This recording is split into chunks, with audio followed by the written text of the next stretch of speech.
Shabbat Shalom, and thank you for joining us this morning. We welcome you to have a BLT, that's Bagels, Love, and Torah, with me, Rabbi Flip of Congregation Micah. I'm visiting you virtually on YouTube with some lessons from the Torah, Parashat Shmini. We always like to begin our study with a blessing and a little brain candy. So, Baruch atah Adonai, Eloheinu melech haolam, asher kiddushanu b'mitzvotav v'tzivanu la'asok b'divrei Torah. We thank and praise that power of the universe who commands us to busy ourselves with the sacred words of Torah.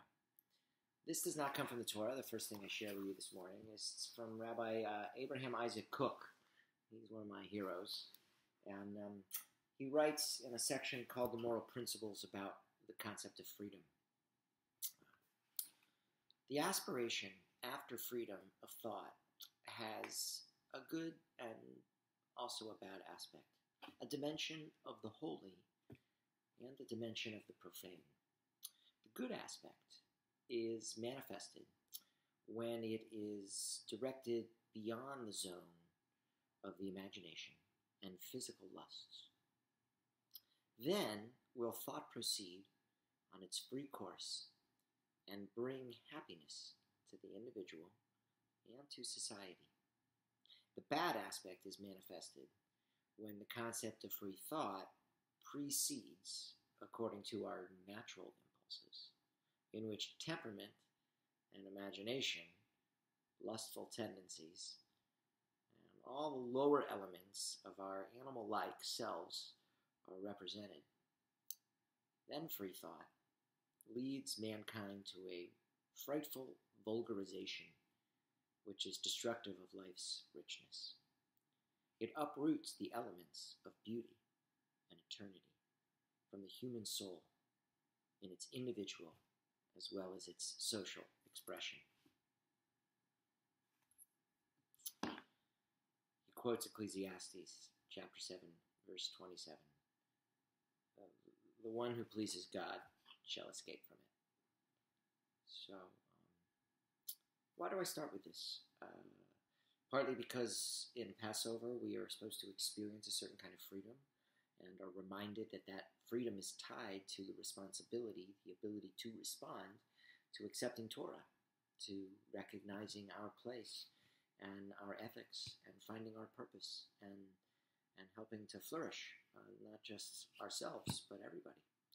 So I'm a big fan of Rabbi Abraham Isaac Cook. He was the first chief rabbi of the state of Israel, and it was fascinating the way he accepted all people, even those who, he was a fully traditional, observant Orthodox Jew, but his ability to love and respect all expressions of Judaism was just unparalleled. And he saw, for instance, in the kibbutz movement, a real creative spirit.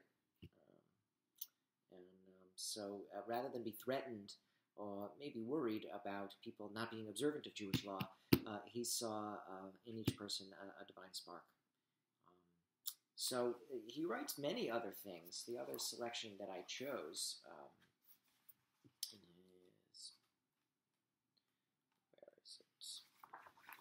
is called, in a section called Lights of Holiness, about good to all. When the longing to be good to all is intensified in a person, then he knows that an illumination from the higher realm has reached him. Praised be he if he prepares a proper place in his heart, his mind, and his actions, and in all his feelings, to receive this noble light, which is the most precious asset on earth. Let him hold on to it and not let it go. Let him not allow any impediment, physical or spiritual, to keep him from welcoming this holy thought into his inner being. Let him battle against all of them and remain resolute. Let him draw his knowledge from afar, emulating the attributes of God, who is good to all and whose mercies are over all God's works. So, sometimes I'm reading some things, and I was reviewing some works here by Rabbi Cook, and this caught me because we're in a battle, we're remaining resolute, and we are drawing knowledge from afar. And when we hit a moment of divine inspiration, when the light goes on, when we make a connection, when we connect the Torah to the world or to ourselves or to another text that we read, or we really learn something and know it, that light bulb goes on. And it's a spiritual connection. It is. And when we do it together, it feels even better. So I'm missing that. And I think the rabbis loved that feeling so much, that moment of intellectual enlightenment, that they emphasized study the way that they did. They said God commanded it, and they engaged a great deal in it.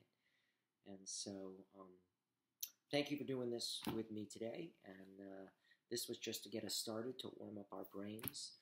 We're going to turn to some text here in just a few minutes. Great, thanks. A colleague, Rabbi Daniel Septimus, writes about Shmini, Leviticus. We're in chapter 9, verse 1, and it continues through chapter 11, verse 47. The inauguration of any president of the United States is always a great spectacle. The inauguration of President Trump, the inauguration of President Obama, these were special, no matter your politics. The parades, the inauguration balls, the concerts, they captivate us, and we watch. And while there's been some historic inaugurations, I wonder what it was like to inaugurate the first president, George Washington, to start something totally new. Very exciting and challenging. Bringing the reality of dreams, multiple dreams, of those who fought for independence, and all those who envisioned a better way of governing. Well, in our Torah portion this week, Parashat Shmini, we begin with the 7-day ordination.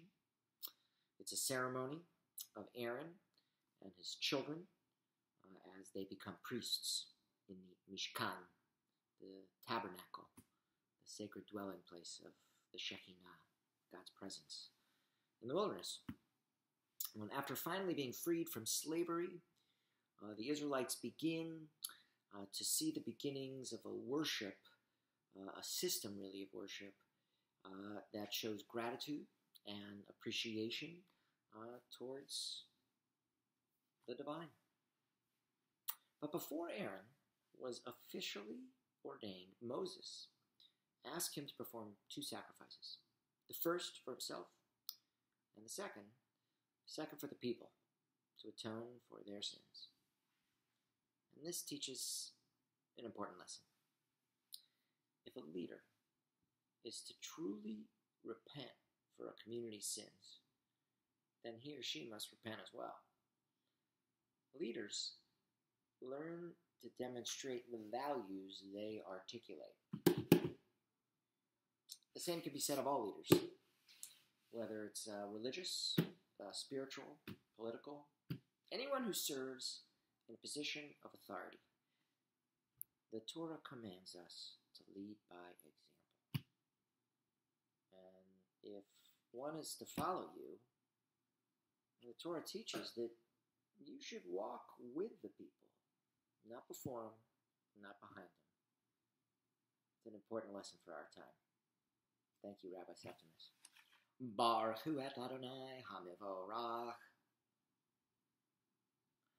Baruch Adonai hamivorach leolam va'ed. Baruch ata Adonai Eloheinu melech haolam asher bachar banu mikol ha'amim v'natan lanu et torato. Baruch ata Adonai noten Torah. That was, can I get an amen? Vaychu v'nei Aharon. Nadav va'Avihu. Now Aaron's his children, his sons, Nadav and Avihu were their name. Ish mechatato vayitnu vachen esh vayasimu alecha ketoret. They took their fire pan and put in it, laid incense on it, with fire in it. Vayikrevu lifnei Adonai esh zara. And they offered before God an alien fire. Asher lo tziva otam, something that was not commanded of them. V'teitzei eish milifnei Adonai v'tochal otam. And a fire came forth from God and consumed them. Vayamutu lifnei Adonai. They died before God. Vayomer Moshe el Aharon, and Moses said to Aaron, Hu asher diber Adonai lemor bikrovai akadesh.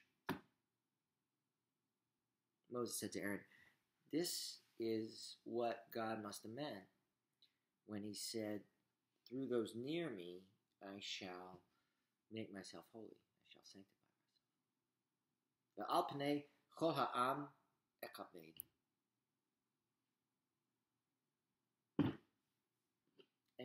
And all of the people of their faces, they were heavy. Vayidom Aharon. Aaron was silent. Baruch atah Adonai Eloheinu melech haolam asher natan lanu Torah temet v'chayei olam nata b'tochenu.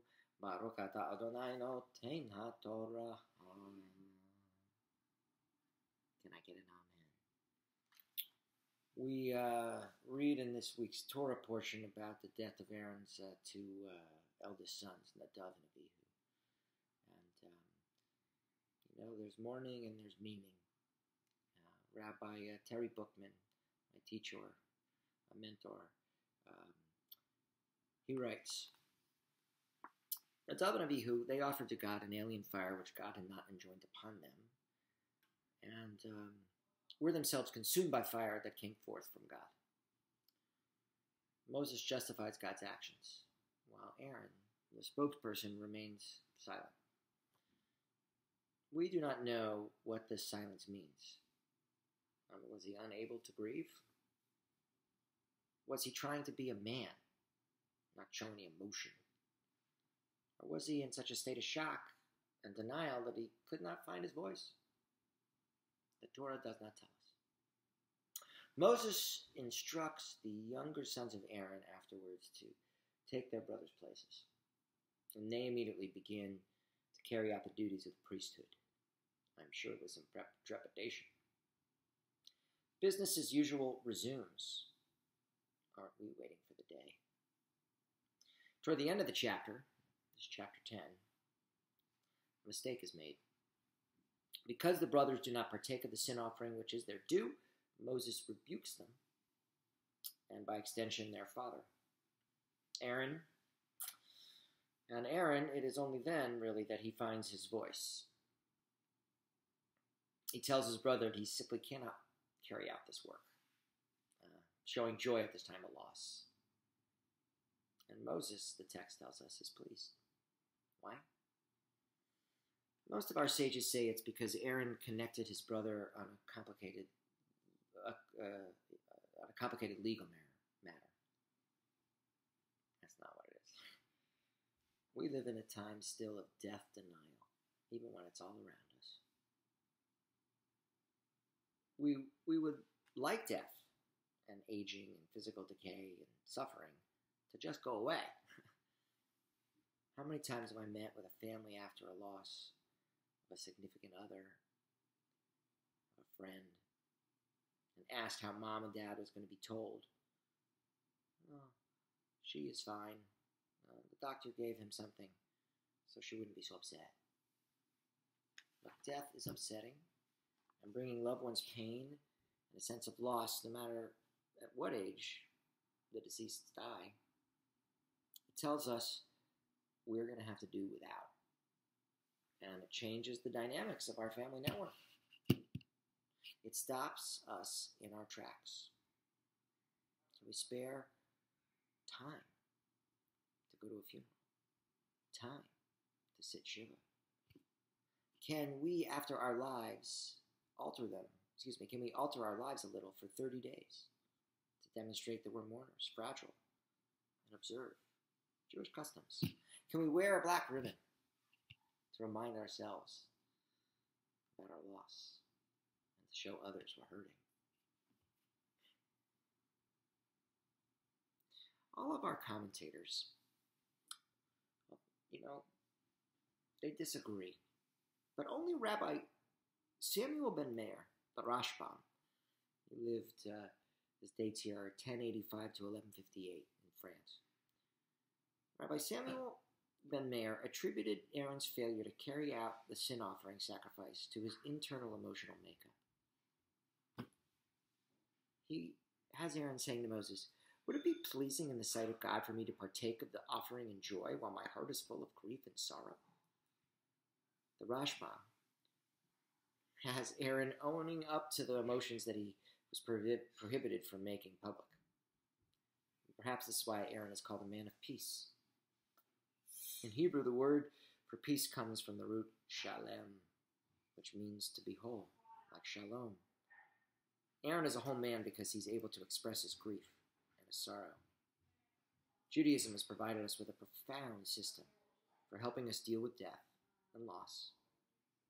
It is a psychologically sound and spiritually nourishing system, and it helps us cope with death openly and honestly, not making more or less of death than what it is.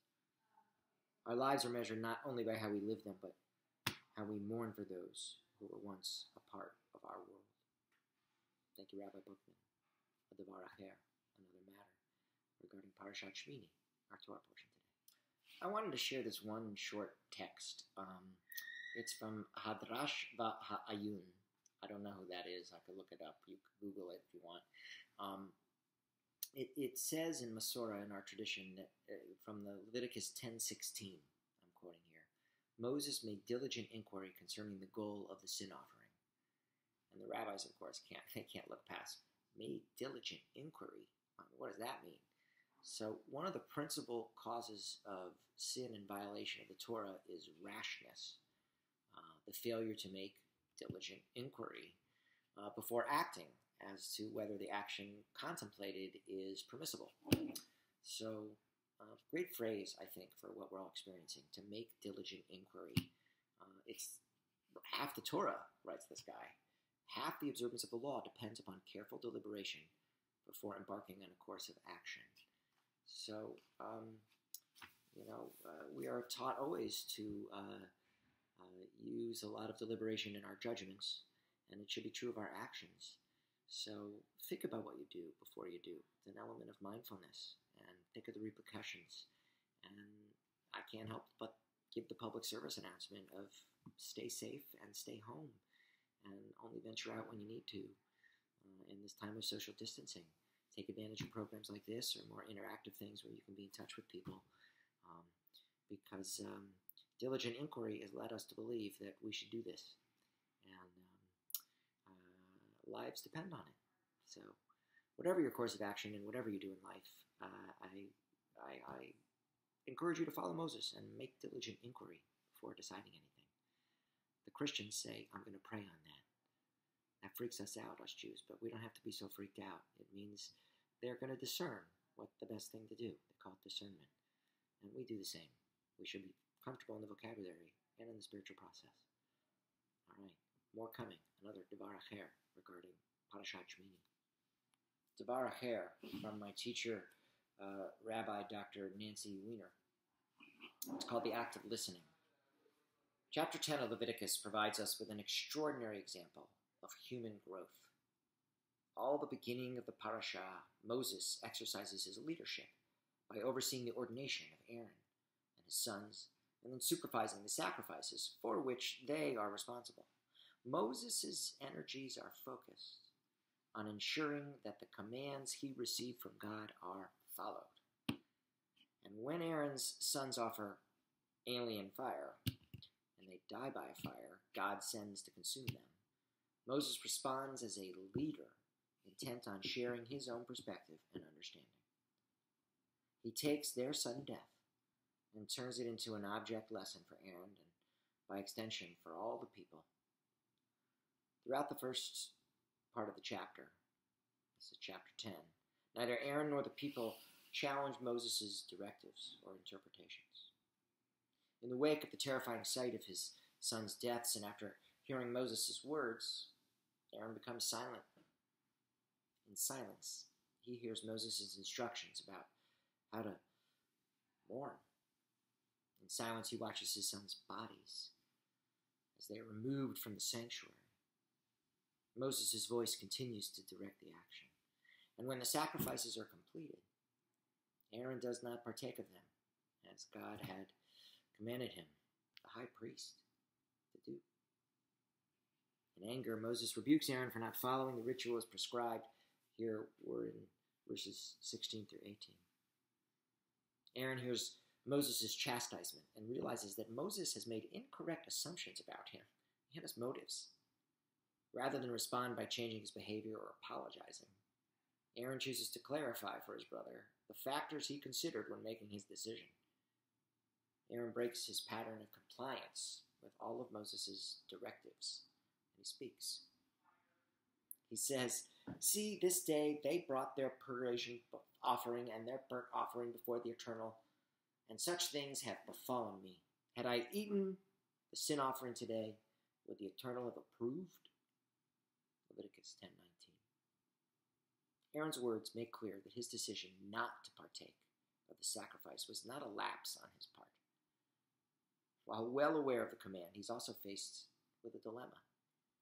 Aaron wanted to act in a way that was pleasing to God, but the future result of that action was not apparent. Yes, as a high priest, he was commanded to partake of the sacrifice, but as a mourner, the identity that was closest to him emotionally, he couldn't eat. Turning to his brother Moses for understanding, Aaron underscores how his desire to please God, to act in ways that would gain God's approval, guided his decision and subsequent action, or in this case, inaction. Aaron hoped his choice would make him rise in God's estimation. The chapter concludes with the next verse, Leviticus chapter 10, verse 20, which is short, but to open a variety of interpretations. It begins with the words, "And when Moses heard," all of a sudden, the man who has been given orders, speaking and directing the actions of others, is now silent. He's listening.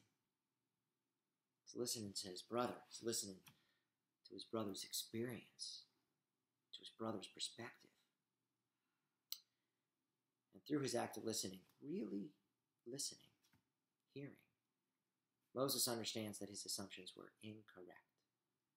He understands that while he had only been able to see one option, and Aaron had seen others. And by listening, Moses is able to move from a position of harsh judgment, viewing Aaron and his actions unfavorably, to one of understanding his brother's decisions and accepting his brother's choices. Moses' ability to change and grow is indicated in the second half of the verse, which doesn't lend itself to an easy translation.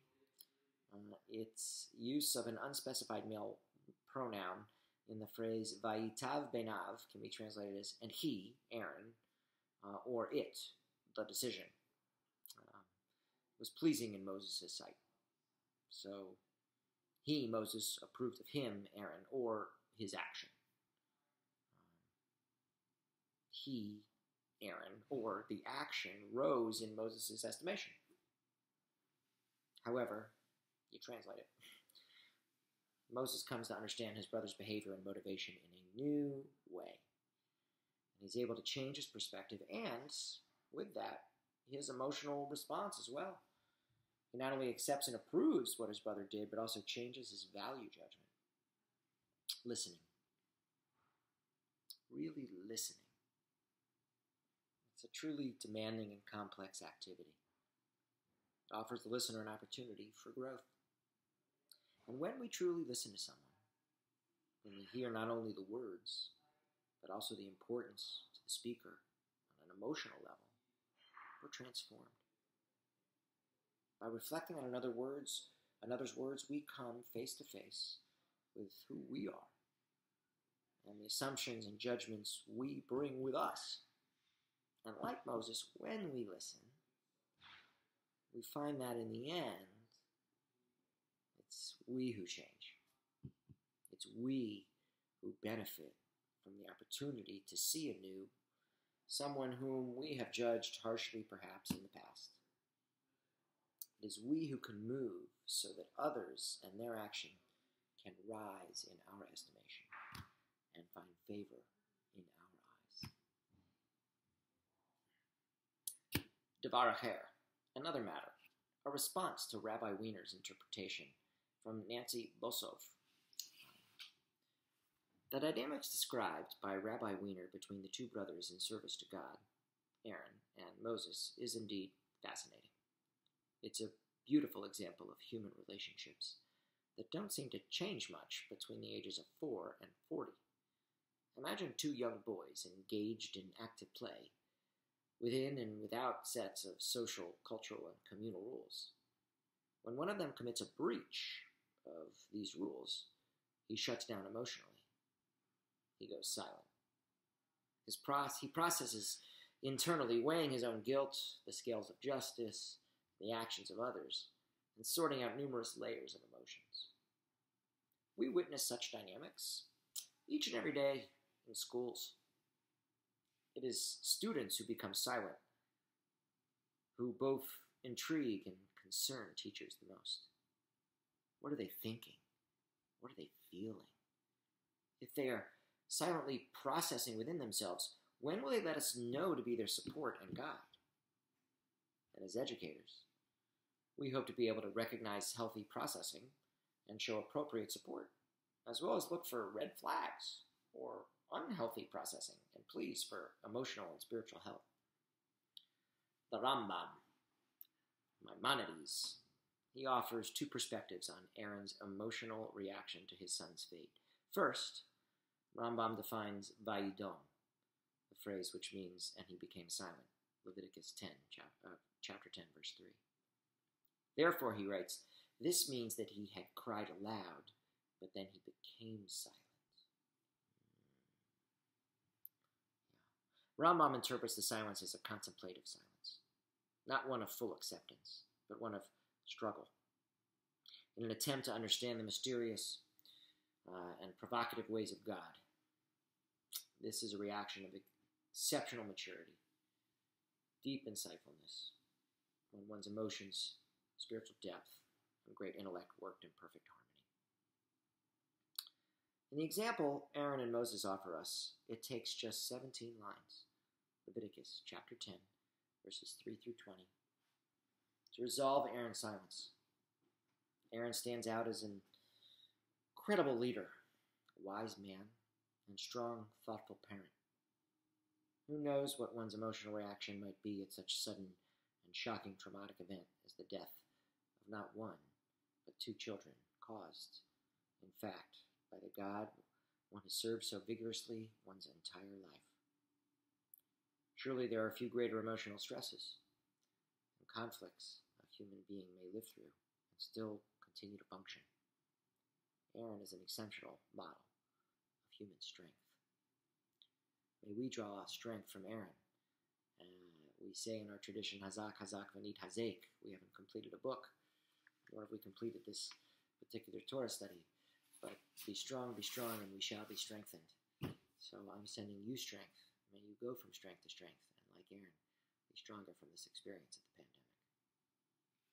Baruch atah Adonai Eloheinu melech haolam asher bachar b'nim tovim v'ratza v'divreihem hane'emarim be'emet.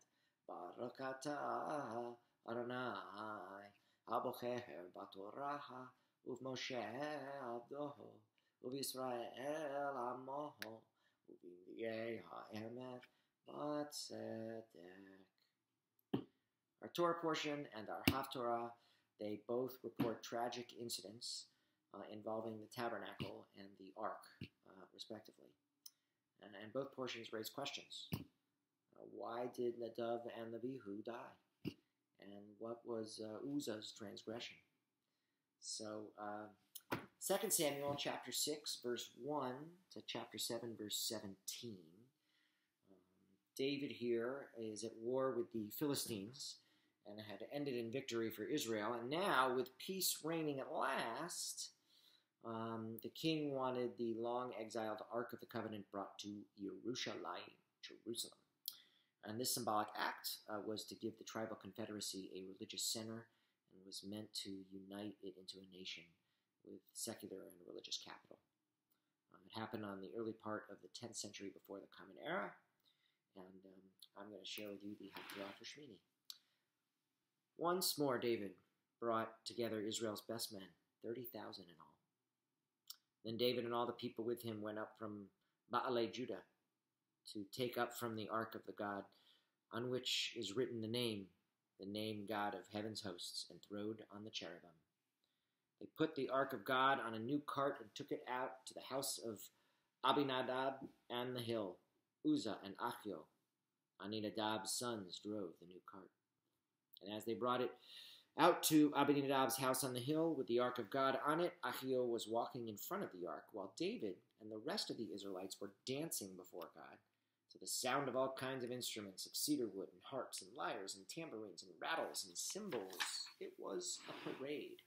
But when they got to the threshing floor of Nachon, the oxen nearly upset the cart, and Uzzah reached out for and seized hold of the ark of God. And the Eternal grew furious with Uzzah and struck him down on the spot because of the disrespect. And there he died next to the ark of God. David, distressed because of the Eternal, had broken out there against Uzzah, named the place Peretz Uzzah, and so it's called to this day. That day, David was terrified of the Eternal, and he said, "How can I let the ark of the Eternal come to me?" So David was not willing to have the ark brought to him in the city of David. Instead, David diverted it to the house of Obed-Edom the Gittite. The ark of the Eternal remained at the house of Obed-Edom for 3 months, and during that time the Eternal blessed Obed-Edom with all his family. And when David was told that the Eternal had blessed Obed-Edom and all his family because of the ark of God, David went and had the ark of God brought up from the house of Obed-Edom to the city of David with rejoicing. And when the ark bearers had gone 6 steps, he sacrificed an ox and a fatling. And David dressed in a linen tunic and skipped before the Eternal with all his might. And so David and the whole house of Israel brought up the ark of the Eternal with shouting and blast of the shofar. And as the ark of the Eternal entered the city of David, Michal, Saul's daughter, was looking out the window. And when she observed King David leaping and skipping before the Eternal, she came to despise him. They brought the ark of the Eternal and set it in its place in the tent that David had prepared for it. And David sacrificed burnt offerings and peace offerings in honor of the Eternal.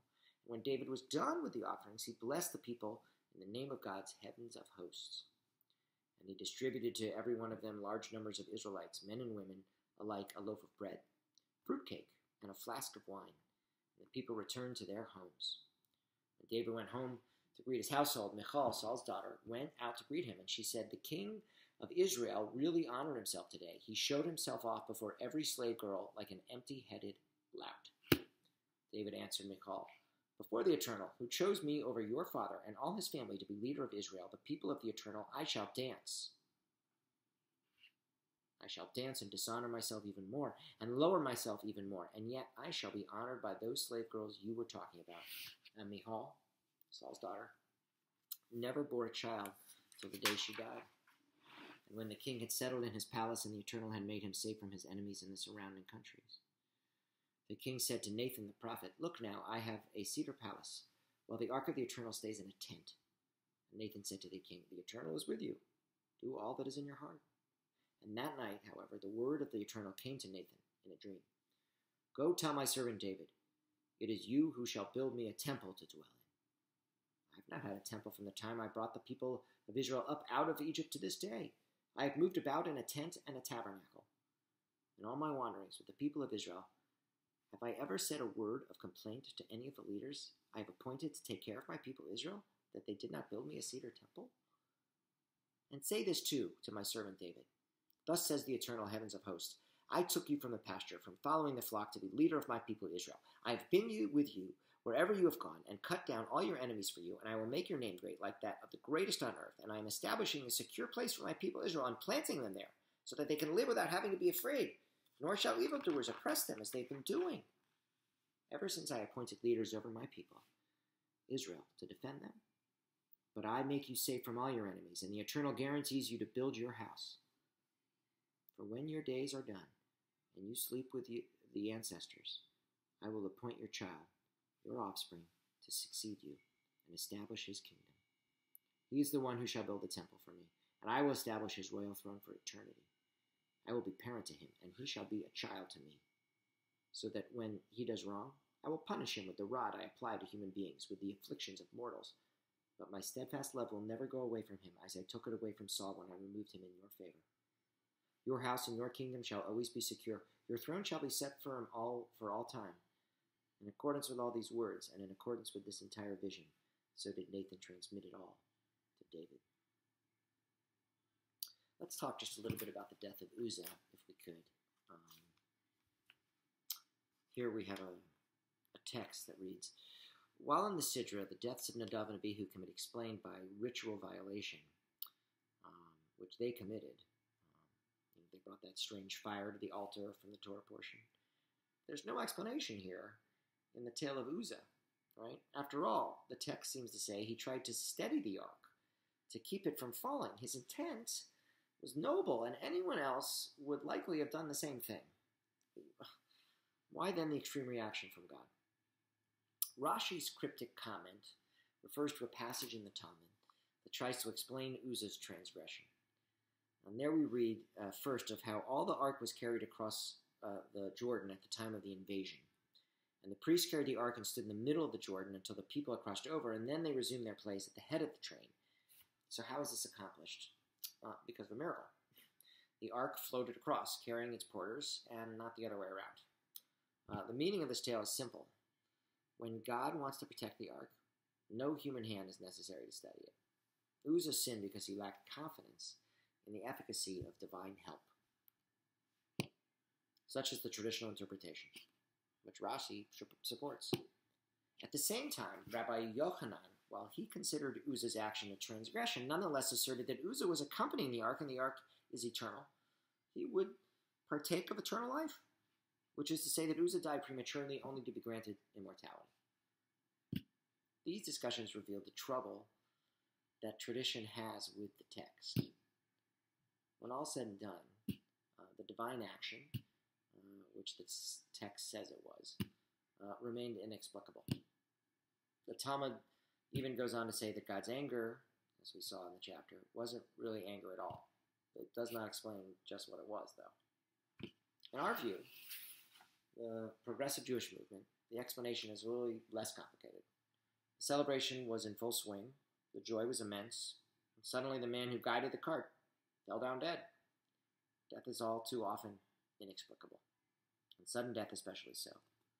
The storyteller believed that everything that happens is God's will. So, what happened to Uzzah must have been deserved, even though the reason was not clear at all. It seems simplest to treat this as a case of transgressing priestly privilege, with God as its zealous guardian. That it was God who struck down the hapless Uzzah was the chronicler's interpretation of the inexplicable, and it is only natural that David too interpreted this incident as a bad omen and therefore discontinued the journey. Thus, even as God's actions are often beyond human understanding, so is death. Both really speak of the fundamental limitations of being mortal. There is still another aspect to this tale. The storyteller, as well as the audience, had a deep sense of awe when it came to the divine. The ark represented the divine presence, and Touching it haphazardly, however innocently, however helpfully, was like playing with Esh Sarah, alien fire.